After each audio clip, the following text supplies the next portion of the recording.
ഇപ്പോൾ ശരൺ നമ്മളോടൊപ്പമുണ്ട്. ശരണൊപ്പം പ്രതിപക്ഷ നേതാവുണ്ട്. ശരൺ, എന്താണ് പ്രതിപക്ഷ നേതാവ് പറയുന്നത്?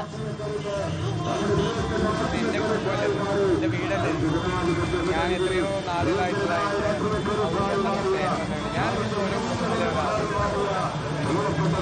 ഇത്തവണ ഒരു ആശങ്കയില്ല. എതിർ സ്ഥാനാർത്ഥി മത്സരിക്കുമ്പോൾ ഒരിക്കലും ആശങ്ക അനുഭവപ്പെട്ടില്ല സമീപകാലത്തും. കാരണം എല്ലാ പ്രാവശ്യവും അതിനു മുൻപ് കിട്ടിയതിനേക്കാൾ കൂടുതൽ ഭൂരിപക്ഷത്തിൽ എന്നെ ജയിപ്പിച്ചിട്ടുണ്ട്. ഞാൻ 7000 വോട്ടിൻ്റെ ഭൂരിപക്ഷത്തിൽ തുടങ്ങിയതാണ്. കഴിഞ്ഞ പ്രാവശ്യം 22,000 ആയി. കേരളത്തിൽ LDF അനുകൂലമായ തരംഗം ഉണ്ടാകുമ്പോൾ പോലും എൻ്റെ ഇവിടുത്തെ ഭൂരിപക്ഷം കൂടാറുണ്ട്. ഞാൻ നിങ്ങൾക്ക് 2006 VS അച്യുതാനന്ദൻ തരംഗമായിരുന്നു കേരളത്തിൽ, LDF തരംഗം. അന്ന് ഈ എറണാകുളം റൂറലിലെ 10 സീറ്റിൽ 9 സീറ്റും തോറ്റപ്പോഴും എനിക്കിവിടെ ഭൂരിപക്ഷം കൂടി. 2016 ആയപ്പോൾ വീണ്ടും LDF തരംഗം വന്നു. അന്ന് എൻ്റെ വോട്ട് 11,000-ൽ നിന്ന് 20,000 ആയി വർദ്ധിച്ചു. കഴിഞ്ഞ പ്രാവശ്യവും LDF തരംഗം ഉണ്ടായി, അപ്പോഴും എൻ്റെ വോട്ട് കൂടി ഇവിടെ. അത് ഇവരങ്ങനെയൊന്നും നോക്കിയിട്ടല്ല ചെയ്യുന്നത്, അത് എല്ലാവരും വോട്ടിയാണ്. LDF പറയുന്നത് ശക്തനായ സ്ഥാനാർത്ഥിയാണ് നിർത്തിയിരിക്കുന്നത്, മുൻ MLA കൂടിയാണ്, അതിന്റെ ഒരു പ്രതിഫലനം ഉണ്ടാവും. എല്ലാ കാലത്തും ശക്തരായ സ്ഥാനാർത്ഥികളാണ് എനിക്കെതിരെ നിന്നിട്ടുള്ളത്. ഞാൻ ഒരു കാലത്ത് പന്നിയൻ രവീന്ദ്രൻ മോശക്കാരനായ സ്ഥാനാർത്ഥി ആയിരുന്നോ? അതിനേക്കാൾ വലിയ സ്ഥാനാർത്ഥികളൊന്നും വന്നിട്ടില്ലല്ലോ.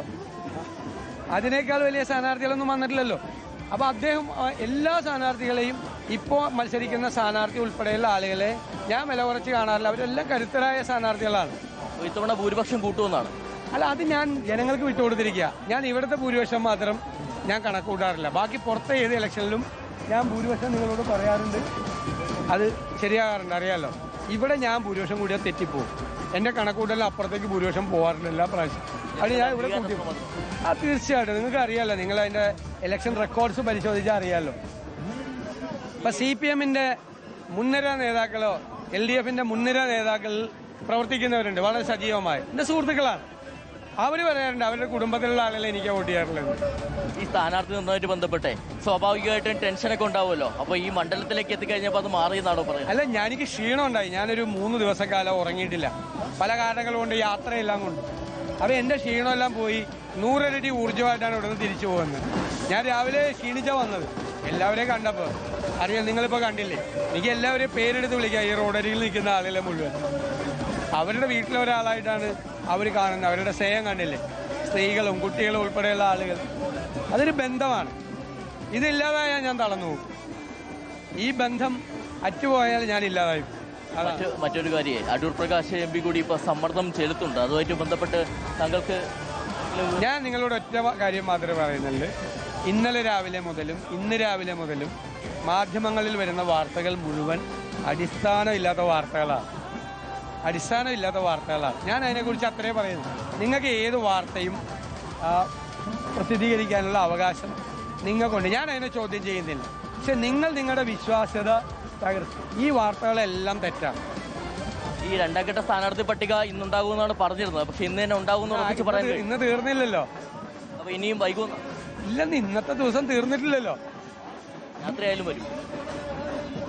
അതുതന്നെയാണ്, വലിയ ആവേശത്തോടു കൂടി തന്നെയാണ് പ്രതിപക്ഷ നേതാവ് VD സതീശൻ ഇപ്പോൾ ഈ റോഡ് ഷോയിൽ പങ്കെടുക്കുന്നത്. നമ്മൾ കാണുന്ന പോലെ തന്നെ വരാപ്പുഴ മുതൽ പുത്തമ്പേലിക്കാർ വരെ നീണ്ടു നിൽക്കുന്ന റോഡ് ഷോ ആണ്. ആയിരക്കണക്കിന് പേർ പിറകിലായിട്ടുണ്ട്. അത്രയേറെ പിന്തുണ അറിയിച്ചുകൊണ്ടാണ് അദ്ദേഹം ഈ റോഡ് ഷോയിൽ പങ്കെടുക്കുന്നത്. അദ്ദേഹം പറഞ്ഞതുപോലെ കഴിഞ്ഞ 2-3 ദിവസമായിട്ട് ഡൽഹിയിലായിരുന്നു. സ്ഥാനാർത്ഥി നിർണ്ണയവുമായിട്ട് ബന്ധപ്പെട്ടുള്ള തർക്കങ്ങളൊക്കെ ഉണ്ടായിരുന്നു. പക്ഷേ എങ്കിൽ പോലും ഇവിടെ എത്തി സ്വന്തം ജനങ്ങളെ കണ്ടപ്പോൾ അതെല്ലാം മാറി. ഇനി വലിയ രീതിയിലുള്ള പ്രചാരണത്തിലേക്ക് പോവുകയാണ്. അദ്ദേഹം ഈ മണ്ഡലത്തിലേക്ക് എത്തിയതിന് തൊട്ട് പിന്നാലെ തന്നെ ഇവിടുത്തെ പ്രചരണം ആരംഭിച്ചിരുന്നതാണ്. അതിന് പിന്നാലെ കൂടിയാണ് ഇപ്പോൾ റോഡ് ഷോയിലും അദ്ദേഹം പങ്കെടുക്കുന്നത്. നേരത്തെ അദ്ദേഹം വീടുകളൊക്കെ കയറി വോട്ട് ചോദിക്കുകയാണ്. ഇപ്പോൾ പ്രതിപക്ഷ നേതാവ് നിലയിൽ സ്വാഭാവികമായിട്ടും അദ്ദേഹത്തിന് UDF-നെ